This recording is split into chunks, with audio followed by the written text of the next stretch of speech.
Well, ChocoPro 200 Day 1 has just happened. As you know, there was only 3 matches, but the Asian Dream Tag Team titles were on the line. The best pros put their titles on the line against veteran Coyote Yonayami and, of course, Chiko Shikawa. And, of course, what took place in NWA USA? As you know, we just finished the last of the semifinals of the junior heavyweight title tournament. Who will walk out? Will it be Colby Corino or Kerry Morton? However, we're also going to have like a bit of a revenge match. As you know, recently, Kenzie Paige started a little brawl with Natalia Markova. But the real thing is, will Camille understand that Natalia Markova is someone that she needs to consider a threat? Well, we'll see what happens then. But we also got a couple of news updates that I'm willing to share for all of you on what's been going on in the world of pro wrestling. So, let's get ready for another episode of Deleted Wrestle Zone.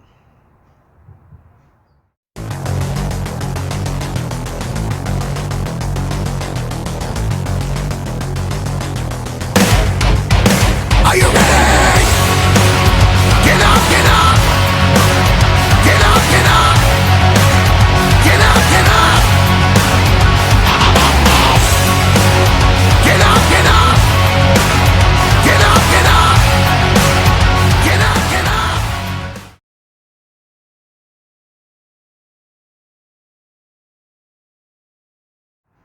Welcome everybody to Deleted Wrestle Zone, all things that is pro wrestling with AEW, NXT, New Japan Pro Wrestling, Impact Wrestling, the National Wrestling Alliance, various promotions, wrestlers, matches, and championships. I am your host, Jay right here. So, let's begin with ChocoPro 200, day number 1. Now, as you know, this is a big event. This is the same thing that took place last year with number 100. So, as you know, there's going to be a lot of things taking place. However, we do have 2 back-to-back days of championship matches. But, however, let's go with the first match. The first match we have is tag team action. We got, of course, Sayaka Obihiro teaming with Saki, who is a member of the Colors Pro Wrestling Girl group. You know, they were part of that Colors group in Actress Girls. Well, their opponent is none other than the Unusuals, Tamura from Pro Wrestling Heat Up, and of course Trans Am Hiroshi. Now, this match was really, really fun because if you guys ever seen Trans Am Hiroshi, he is a very unorthodox type of wrestler. You know, similar to people like, of course, Wendy Chu, Orange Cassidy. I forgot who else. That old guy that we sing all the time, you know, taking his sweet ass time. So that sort of thing. Trans actually sings to the fences, you know, all the time. But however, the best moment is, of course, is when Sayaka accidentally put her hands and tried to electrocute herself by accident. Tamura was dumb enough to try to sucker punch Saki, but he got electrocuted. Tamura actually grabbed the referee, which is Mei Suga, to electrocute themselves. And when Trans tried to turn off the power, he had to bring them back to life by singing. But however, it was Trans that actually picked up the victory when he pinned Sayaka Obihiro. So they picked up a nice win. Now our next match, we have, of course, Yuna Mizumori taking on Anake Ryu Mizunami. So this was one of those matches that it's like Balinaki was right on the commentary section where both these individuals are similar styles, similar energy, similar powerhouse, however you want to put it. Now, you've seen Ryu Mizunami, how she works. You know, she has this energy that, you know, she just enjoys a bit of fun. You know, that's how it is. You know, Yuna Mizumori, she's a bit more serious. She takes everything to the extent. That's how it rolls. As you know, she does. Mizunami actually does the chops, but it was her victory when she pinned Yuna Mizumori in order to win. However, I think right now Mizumori needs to face facts that she is not exactly in the same level as Mizunami. You know, so that's how it rolls. So, now our main event is the Asian Dream Tag Team titles with the Best Pro, Balinaki and Mei Suga, putting on the line against Chiko Shikawa and Coyote Yoneyama. This is a very fun match. Now, recently there had Mei Suruga has called out Yoneyama many times over, trying to get into her head. And of course, Balinaki tried to tell her, hey, don't do that. So basically, the match has been set. But the real question is, can she and Yoneyama dethrone the Best Bros? That is the question that has been in everyone's circle. As you know, they just reached over 400 days being the tag champions. And that is a big accomplishment out of their part. But sooner or later, they will probably have to drop the titles at some point. Because as you know, Balinaki, if he beats Minoru Fujita in the second day of 200, if he beats him, he becomes the undisputed Super Asian champion. And that's something that we will talk about in the following episodes. So, but the match itself was great. There was a lot of high speed involved in this one. And of course, the similarities of energies between both Mei Suruga and Chiko Ishikawa. But however, it was, of course, Balinaki who picked up the victory when he pinned Yominama and retained the titles. So, they're still the Asian Dream Tag Team Champions. Now, as for the Junkin, this was a little difficult to grasp, but I was a bit surprised the Best Bros were eliminated head on. I'm like, one was already eliminated in the first round, the other one second round. You could hear that, how dare you? So basically that kind of thing.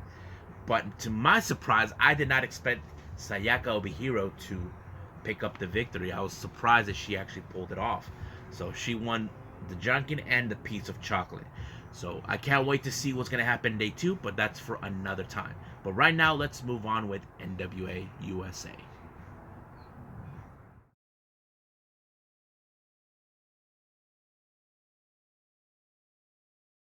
Okay, so we got NWA USA, as you know. This is, now we're going into series with the junior heavyweight title. As you know, this was brought back, and of course to set up the tournament.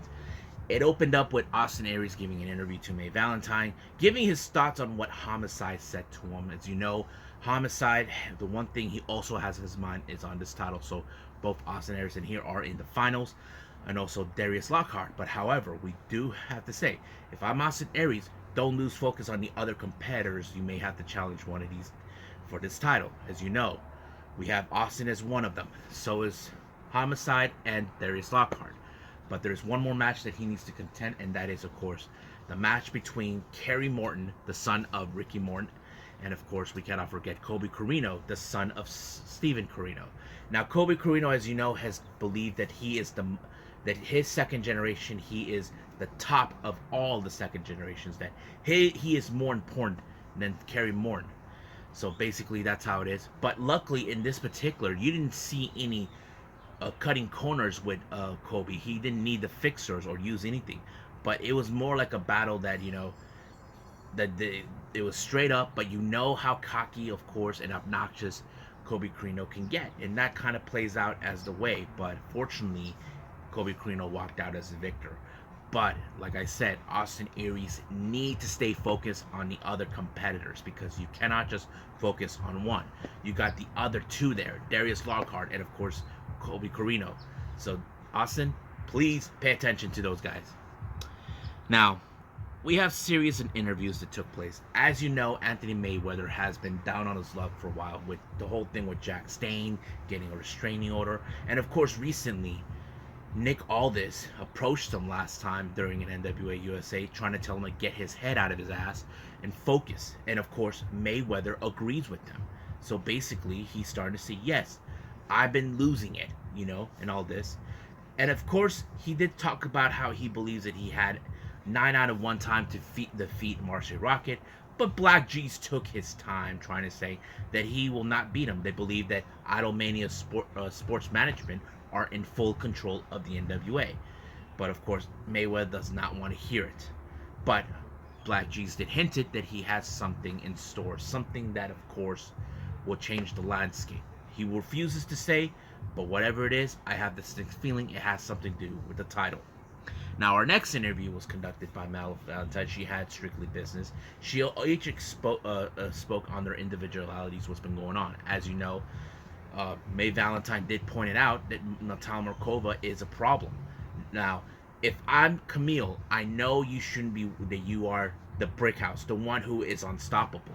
But what if there's someone who believes that someone like Camille doesn't is someone who's not worthy to be champion or doesn't deserve to have it? That is something that Camille needs to consider. But Tim Storm wants her to be involved in the match as an enforcer to ensure no cutting corners are happening.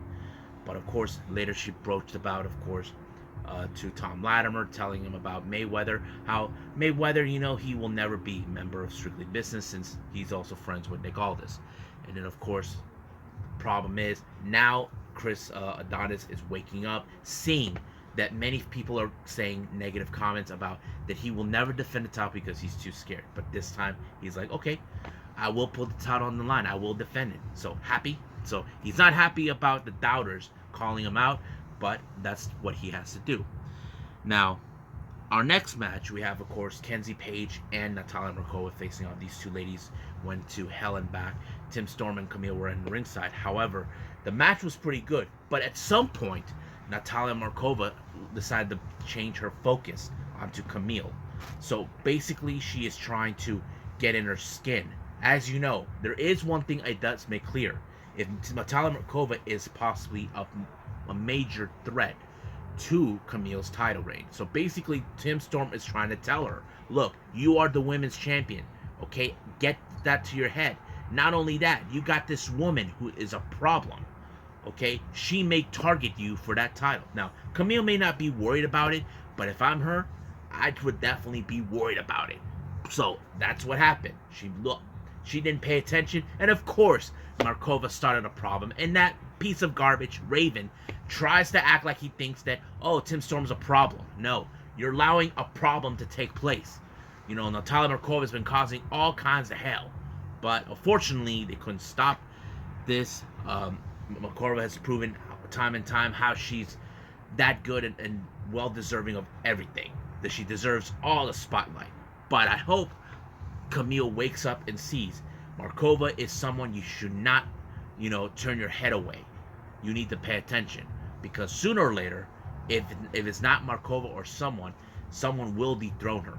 But we'll see what happens in the upcoming NWA episodes, either on Power Surge, or whatever. We'll see when we get there. So I believe it's time for me to do some news updates.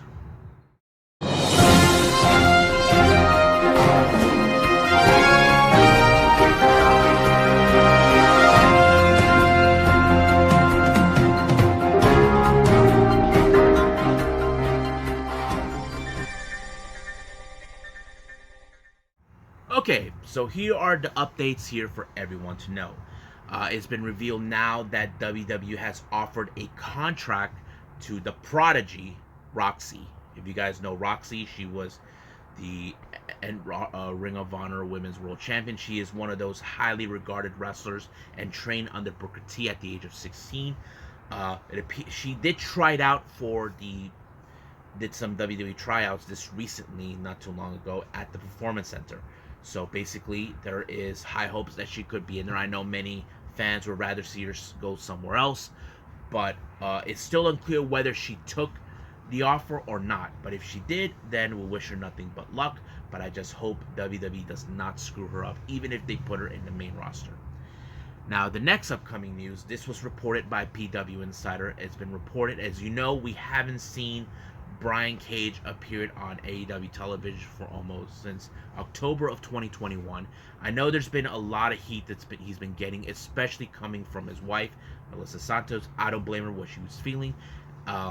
It's now been reported that, of course, his contract will soon expire with AEW. But now, here's the interesting part that was also reported by PW Insider. It was reported that WWE has an interest in Brian Cage. Now, some of you probably know this or not. In the beginning, when Brian Cage was breaking out, WWE had no interest, but now it seems that they are. Now, you probably ask yourselves, what was the reason? I mean, he fits the parameter that WWE are looking for. They're looking for bigger guys who are above 6 feet. That he fits that goal. So now it seems that they're paying attention. So we'll see what happens then. But hopefully we'll get more answers on what's been going on. Now, recently you guys may have heard that Tama Tonga was originally a free agent, but apparently he re-signed a new contract with New Japan Pro Wrestling, which is exciting news. I know we will all want to see him be busting in the Forbidden Door. As you know, he and his brother Tongaloa are now in an Impact, challenging for the Impact World titles against their old pals, the Good Brothers, which is going to be a really good match to watch. And also, on very congratulational news, it's now been reported by Lucha Online that the virtuosa Deonna Purrazzo and her real life boyfriend Steve Macklin are now engaged. So congratulations, guys, on your engagement. So we'll be seeing hopefully some wedding photos. As you know, Deonna Purrazzo did attend the wedding of Chelsea Green, but we'll see what happens then with on their wedding. And I think that's pretty much it. So I believe it's time for me to call it a day. Well, I hope everybody enjoys this episode. So coming up, I got more wrestling for all of you. I will be reviewing a Japanese promotion that I did once or twice. I don't remember when was the last time. This is coming from GLEAT, which is the promotion where the Strong Hearts are currently at. They have this thing called the G Pro Wrestling version 12. This took place on December 18th of 2021, but also some recent events from last month of January. We have, of course, Generational Championship Wrestling, or their version of GCW. Their initial acronym is also GCW, but we'll call that. They just put out the latest video of. It was put out with the latest video of the Diamond Cup, which is an annual tournament of who will be challenging for the women's title. Last year I saw Shao Guerrero involved, but she never made it to the finals. So I can't wait to see that. And of course, for all you Yoshi Pro Wrestling fans out there, if you guys know this, I finally get to see Marvelous. Now, I had an opportunity, but I missed it. But now I get to see it. I can't wait to review it for all of you. And of course, we cannot forget NJPW Strong with more on the New Beginning USA. So, I believe now that it's time for me to say, I will see you guys in the next DWZ time. Same DWZ channel. I must bid all of you adieu. So, goodbye. Mwah. And have a nice day. Bang.